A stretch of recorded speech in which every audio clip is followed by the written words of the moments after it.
Shalom, selamat pagi jemaat yang dikasih. Ini kita akan merenungkan kebenaran firman Tuhan yang terambil dari Matius pasal 9 ayatnya yang kedua sampai 13.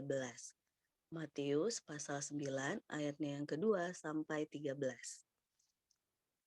Jemaat yang dikasih Tuhan nanti disempatkan untuk membaca secara lengkap, tapi saya akan membacakan ayatnya yang ke-12 sampai 13. Bukan orang sehat yang memerlukan tabib, tetapi orang sakit. Jadi pergilah dan pelajarilah arti firman ini. Yang ku kehendaki ialah belas kasihan dan bukan persembahan.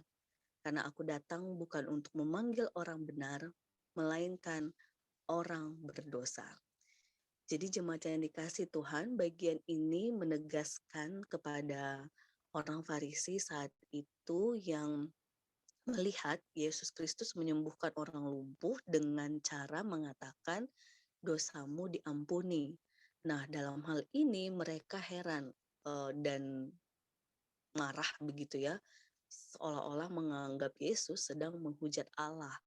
Artinya mereka melihat siapa orang ini sehingga ia begitu mudahnya ataupun mengatakan dosa seseorang diampuni, sehingga mereka merancang sesuatu dalam hatinya yang memang jahat. Sekiranya orang ini ataupun Yesus Kristus melakukan sesuatu yang itu tidak biasa mereka lakukan.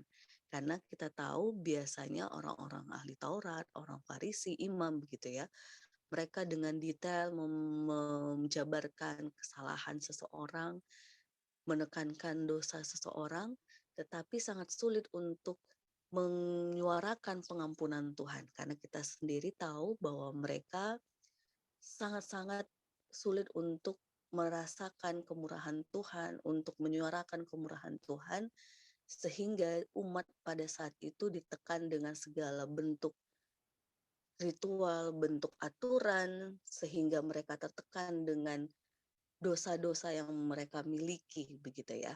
Nah, Yesus dengan kehadirannya, ia justru dengan tegas mengatakan dosamu diampuni kepada seseorang yang sakit sekian lama yang memang karena dosanya.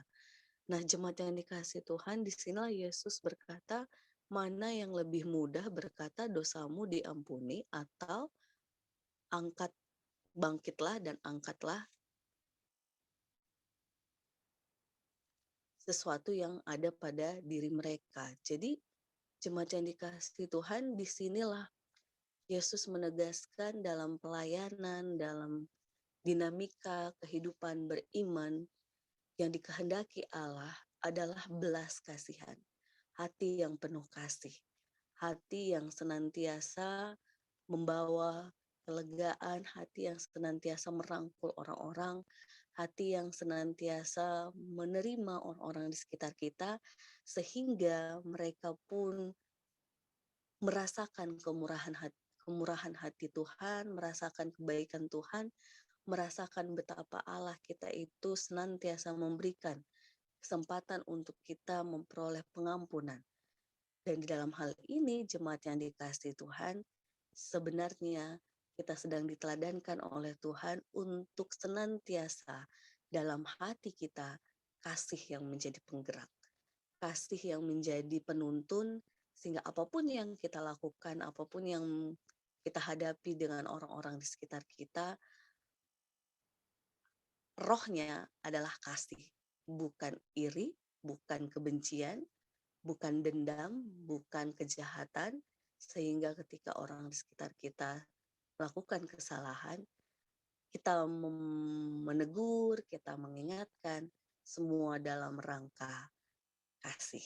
Semoga firman hari ini meneguhkan kita untuk senantiasa memohon kepada Tuhan agar kasih menjadi penggerak dalam hati kita seperti Ia yang sudah mengasihi kita apa adanya dengan segala latar belakang kita, dosa yang kita miliki, dan kesalahan-kesalahan yang kita lakukan.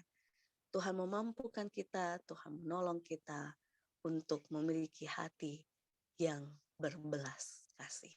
Amin.